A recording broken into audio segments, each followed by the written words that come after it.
Friends, welcome to my channel. Friends, Mrs Kohli की तरफ से प्यार भरा नमस्कार, सत श्री अकाल, आदाब। दोस्तों, एक बार मैं फिर हाजिर हूँ एक नई वीडियो लेकर। जी हाँ, जो हमारे बहुत काम आने वाली है।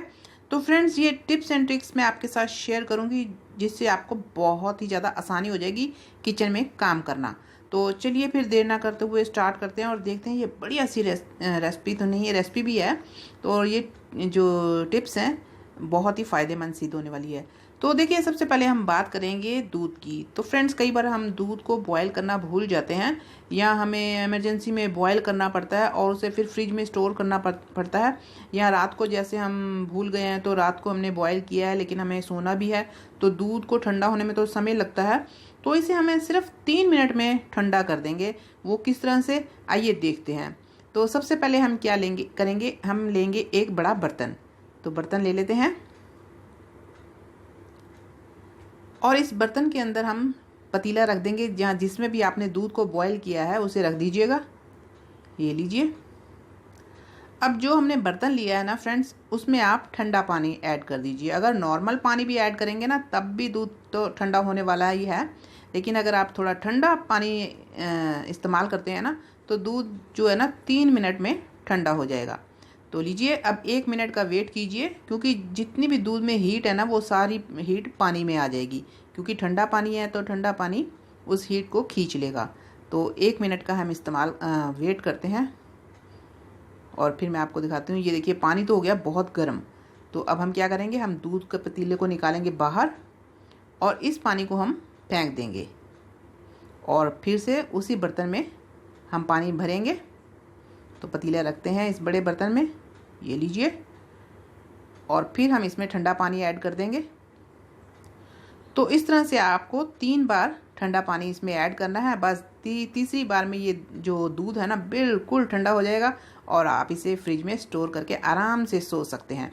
है ना कितनी मज़ेदार टिप, आपको आज तक किसी ने नहीं बताई होगी लेकिन मैं बता रही हूँ, तो आप इसका इस्तेमाल कर सकते हैं। तो चलिए फिर बढ़ते हैं अगली टिप पर। तो फ्रेंड्स, ये देखिए मलाई। ये देखिए, मैं पतीले को हिला रही हूँ लेकिन दूध बाहर नहीं आ रहा मलाई से, ये देख रहे हैं ना। तो इतनी गाढ़ी मलाई ये जमकर तैयार हुई है दूध में। 2 किलो दूध है जिसे मैंने रात भर फ्रिज में रख दिया था और अब मैं सुबह उसे निकाल लाई हूँ बाहर। तो इतनी गाढ़ी मलाई किस तरह से आएगी, आपको क्या करना है, जब भी आप दूध को बॉयल करते हैं ना तो दूध हमेशा लो फ्लेम पर आप बॉयल कीजिए।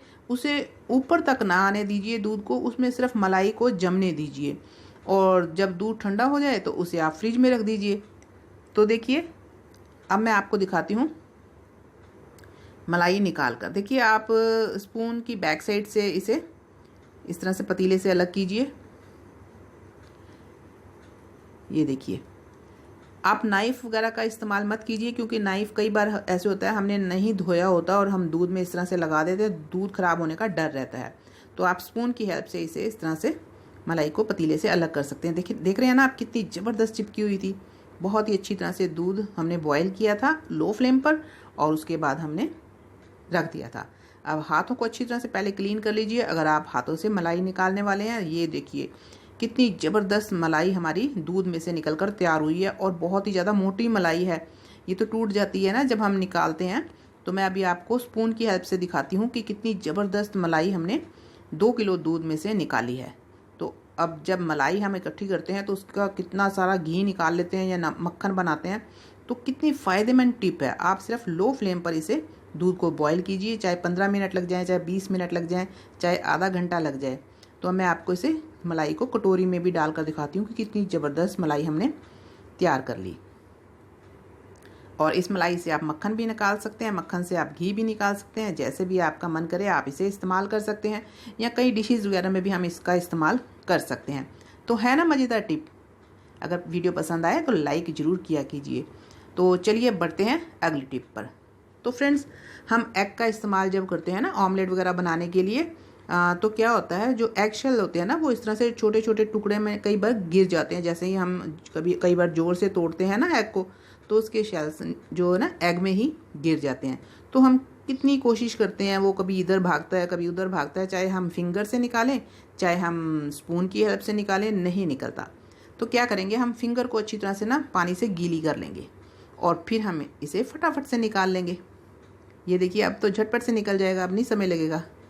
देख रहे हैं ना, ये जानबूझकर मैंने तोड़कर इसमें डाले थे, सिर्फ आपको दिखाने के लिए। अब देखिए एक शेल और है, उसे हम निकालेंगे एग के शेल से ही। ये लीजिए, उसके साथ ही ये चिपक जाएगा और आराम से बाहर आ जाएगा। तो है ना इजी टिप, आप इसे ज़रूर ट्राई कीजिए, आपको ये बहुत पसंद आएगी। तो चलिए फिर बढ़ते हैं हमारी अगली टिप पर। तो फ्रेंड्स, हम जो गृहिणियाँ होती हैं ना, कितना समय सिर्फ किचन में ही लगा देती हैं, कभी ये काम कर कभी वो काम कर, तो अपने हाथों वगैरह पर हम ध्यान बिल्कुल नहीं देते। मैं तो बिल्कुल नहीं देती हूँ, आप देखते ही हैं। तो मैंने क्या किया है, आधा चम्मच लिया है कॉफ़ी पाउडर। तो आधा चम्मच कॉफ़ी पाउडर का हम इस्तेमाल करेंगे और आधा ही हम लेंगे टमाटर, कट करके हमने टमाटर ले लिया। तो अब क्या करेंगे, इसे हम कॉफ़ी में इस तरह से रखेंगे और अपने हाथों के ऊपर इसे इस तरह से रब करेंगे, जिस तरह से हम स्क्रबर वगैरह का स्क्रब करते हैं ना फेस को, तो हम हाथों को स्क्रब करेंगे और बहुत ही आसानी से ये करेंगे। और आप यकीन मानिए 2-3 मिनट आप इस तरह से मसाज कीजिए अपने हाथों के ऊपर कॉफ़ी और टमाटर की, तो आपके हाथ चमक जाएंगे। अगर यकीन नहीं आता तो एक बार ट्राई ज़रूर कर लीजिएगा। तो मैं अपने दोनों हाथों पर इस तरह से सिर्फ 2 से 3 मिनट इसे करूँगी और उसके बाद नॉर्मल पानी से हम धो लेंगे, बस और कुछ भी नहीं हम करेंगे। तो 2 से 3 मिनट आप इस तरह से हाथों पर इसे अच्छी तरह से रब कीजिए, कॉफ़ी को और टमाटर के रस को। तो रिंकल्स के लिए तो ये बहुत बेस्ट है, जिसके हाथों में रिंकल्स वगैरह आने लग जाते हैं ना, जैसे मेरे आपको दिखाई दे रहे हैं ना, तो उसके लिए तो बहुत बेस्ट है। ये देखिए कितना ज़बरदस्त लुक आ गया है। तो है ना मज़ेदार टिप, ट्राई ज़रूर कीजिएगा। चलिए बढ़ते हैं हमारी अगली टिप पर। तो फ्रेंड्स, ऐसा है जब हम तड़का वगैरह लगाते हैं, प्याज वगैरह काटते हैं या सैलेड वगैरह में हम प्याज का इस्तेमाल करते हैं, तो क्या होता है ना, प्याज काटना हमें सबसे ज़्यादा टफ लगता है, बहुत ही मुश्किल लगता है, क्योंकि आंखों में आ जाते हैं आंसू, तो आंखों में जलन होनी स्टार्ट हो जाती है। तो हमें ऐसे क्या करना है, जब भी हम तड़का लगाने वाले हैं या यूज़ करने वाले हैं ना प्याज का, तो 5 मिनट पहले इसे आप पानी में भिगो दीजिए। उसके बाद इस तरह से इसके छिलके उतार लीजिए कट करके, ये लीजिए। और हाँ, ये जो आपको मैं दिखाती हूँ, ये सेंटर का जो पार्ट है ना, इसे ज़रूर निकाल दीजिए, ये हमारी सेहत के लिए बिल्कुल भी बेस्ट नहीं है, निकाल दीजिए इसे। तो अब हम इसे दोबारा पानी में फिर भिगो देंगे और जब आपको चॉप करना है तो आप उसमें से निकाल के आप चॉप कर सकते हैं। तो है ना मज़ेदार टिप, आप इसे इस तरह से इस्तेमाल कर सकते हैं, बहुत ही बढ़िया टिप है आपके लिए। और हमारे किचन का जो काम है ना, बहुत ईजी हो जाता है ये छोटी छोटी टिप्स से, ट्रिक्स से, और जो हैक्स होते हैं ना, बहुत ही फ़ायदेमंद होते हैं फ्रेंड्स। इसे आप अपनाइएगा ज़रूर। अगर मेरी वीडियो पसंद आती है ना, तो प्लीज़ लाइक ज़रूर किया कीजिए और ज़्यादा से ज़्यादा शेयर कीजिए, ताकि सभी को इसका फ़ायदा उठाने का मौका मिले। तो बस इसी तरह से मैं सारे प्याज को कट करके रख लूँगी और हो गया ना फ़ायदा। और जो छिलके हैं उन्हें हम पौधों की खुराक बना देंगे, यानी कि गमलों में डाल देंगे। तो चलिए अगली बारी आ गई एक और टिप की। ये आज हम बनाने वाले रेसिपी दाल की, चने और काले माँ छिलके वाले। तो फटाफट से हम कुकर में बनाएंगे। ये देखिए अच्छी तरह से धो कर ना मैंने इसे कुकर में डाल दिया है। अब डालते हैं इसमें पानी, साथ में ही डालेंगे हम चॉप किए हुए टमाटर, प्याज और हरी मिर्च। ये लीजिए, आप अगर जिंजर गार्लिक को चॉप करके डालना चाहते हैं तो साथ में ही इसे इसमें चॉप कर लीजिए, क्योंकि स्कूल बच्चे जाते हैं, कॉलेज जाते हैं और ऑफिस में जाना होता है, तो फटाफट से हमें सूझता नहीं है, तो हम फटाफट से ये दाल बनाकर इंजॉय कर सकते हैं, खा सकते हैं, अपने साथ ले जा सकते हैं, कैरी कर सकते हैं। तो देखिए इसमें मैंने 1 चम्मच भरकर डाल दिया जिंजर गार्लिक पेस्ट और 2 बड़े चम्मच डाल दिए ऑयल। अब मैंने इसमें डाल दिए हींग। हींग जरूर डालिएगा, क्योंकि ये गैस नहीं होने देती, एसिडिटी वगैरह नहीं होने देती है हमारे शरीर में। अब डाल दिया मैंने टेस्ट के अकॉर्डिंग नमक, कोरिएंडर पाउडर आधा चम्मच, हल्दी पाउडर आधा चम्मच, लाल मिर्च का पाउडर और ये गरम मसाला। तो मिक्स करेंगे इसे अच्छी तरह से। और बस अब हमें क्या करना है, कुछ नहीं करना। अब इसे हम विसल लगाएंगे और दाल हमारी तैयार। तो तैयार करके मैं आपको दिखा देती हूँ। 3 से 4 विसल आने दीजिए, 10 मिनट इसे वैसे ही पकने देंगे। और ये दीजिए कितनी ज़बरदस्त दाल हमारी तैयार हो गई है ना। झटपट से खाइए इसे चावल के साथ, परांठे के साथ, रोटी के साथ। और हाँ, ढेर सारा धनिया इसमें ज़रूर डालिएगा, क्योंकि धनिया से बहुत बढ़िया फ्लेवर आ जाता है, बिल्कुल लंगर वाली दाल लगती है। तो फ्रेंड्स, धनिया की बात कर रहे हैं तो चलिए धनिया को भी स्टोर करना मैं आपको बता देती हूँ। देखिए धनिया को मैंने अच्छी तरह से ना धोकर साफ़ करके सुखा लिया है टिश्यू पेपर से। अब ये इसे हम स्टोर करके आराम से रख सकते हैं। पहले साफ़ कर लीजिए, धनिया को धो लीजिए और सुखा लीजिए। अब एक टिश्यू पेपर लेंगे, उसके अंदर हम इस तरह से इसे रैप कर देंगे। बस मॉइस्चर वगैरह जो है इसमें आ जाएगा और धनिया की लाइफ बढ़ जाएगी। रख देते हैं इसे एयरटाइट कंटेनर में इस तरह से, और इसे हम रख देंगे फ्रिज में। तो बंद कर देते हैं इसे, बस और कुछ नहीं करना। जब भी आपको धनिया का इस्तेमाल करना है इसमें से निकालिए, फिर दोबारा इसी तरह से इसे स्टोर करके रख दीजिए। तो चलिए, धनिया को तो हमने कर लिया है स्टोर। अब बढ़ते हैं अगली टिप पर। तो अगली टिप है हमारी हरी मिर्च। ये देखिए कितनी सारी हरी मिर्च हमारे घर में आ जाती हैं सब्जियों के साथ। तो देखिए इसे भी मैंने धोकर अच्छी तरह से सुखा लिया, और इसकी जो डंडियाँ होती हैं ना, जो डंठल, वो मैंने इसके अलग कर दिए हैं, क्योंकि उससे मिर्च ख़राब होने का ज़्यादा हमारा बढ़ जाता है काम। तो डंडियाँ उसकी तोड़ दीजिए, जो इसके डंठल होते हैं ना उसे तोड़ दीजिए। बस अब हम क्या करेंगे, एक और बॉक्स लेते हैं, उसमें रखते हैं हम टिश्यू पेपर, और सारी हरी मिर्च हम इसमें डाल देंगे। ये लीजिए, और काम भी आसान हो जाता है। जब भी आपको फटाफट से हरी मिर्च का इस्तेमाल करना है तो आप इसमें से निकालिएगा, क्योंकि पहले से ही धुली हुई हैं, साफ़ हैं बिल्कुल, और आप फटाफट से झटपट से इसे इस्तेमाल कर सकते हैं। है ना, कितना इजी हो जाता है हमारे लिए ये कुकिंग प्रोसेस।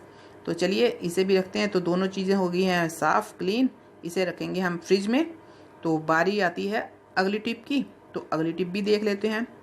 तो तड़के की बारी आ गई है। तो जिंजर का तो इस्तेमाल हमें करना ही है, अदरक तो हमें डेली यूज़ करना होता है। तो देखिए इसे भी मैंने धोकर अच्छी तरह से सुखा लिया है, बिल्कुल हाथों में पानी नहीं लग रहा, बिल्कुल सुखा कर आपको इसे स्टोर करना है।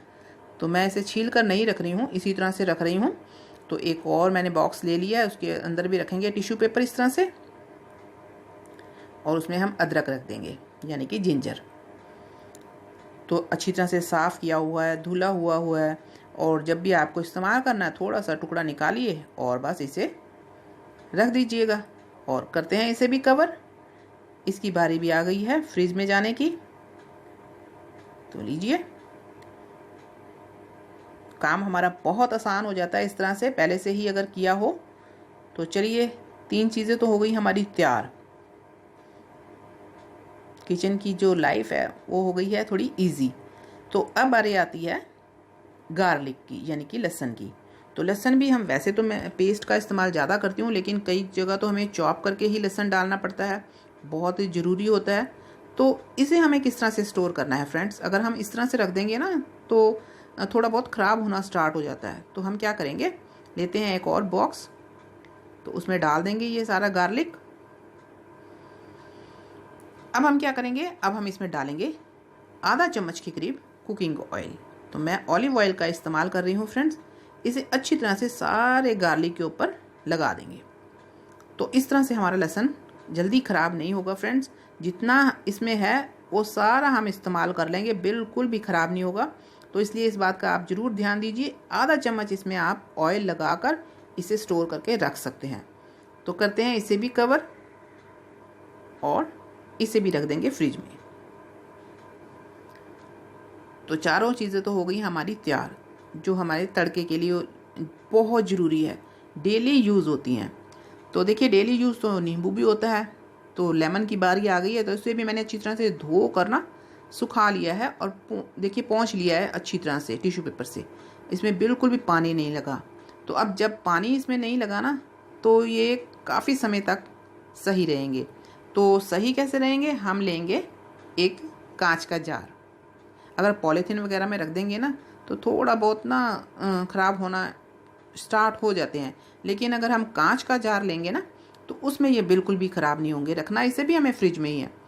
तो डाल दीजिए इस तरह से। जब भी आपको इस्तेमाल करना है इसमें से निकाल लीजिएगा, और इसे फिर बंद करके फ्रिज में रख दीजिएगा। तो हो गया ना काम आसान। अब आपको बार बार मार्केट से नींबू लेके आने की ज़रूरत नहीं पड़ेगी, क्योंकि बहुत जल्दी से नींबू ख़राब होता है। इस तरह आप उसे बचा सकते हैं। तो कैसी लगी सारी टिप्स आपको मेरी, अच्छी लगी है ना? तो प्लीज़ मेरी वीडियो को लाइक कीजिए, ज़्यादा से ज़्यादा शेयर कीजिए, और मेरे चैनल को अभी तक सब्सक्राइब नहीं किया तो प्लीज़ मेरे चैनल को भी ज़रूर सब्सक्राइब कीजिए। फिर मिलती हूँ एक और वीडियो के साथ।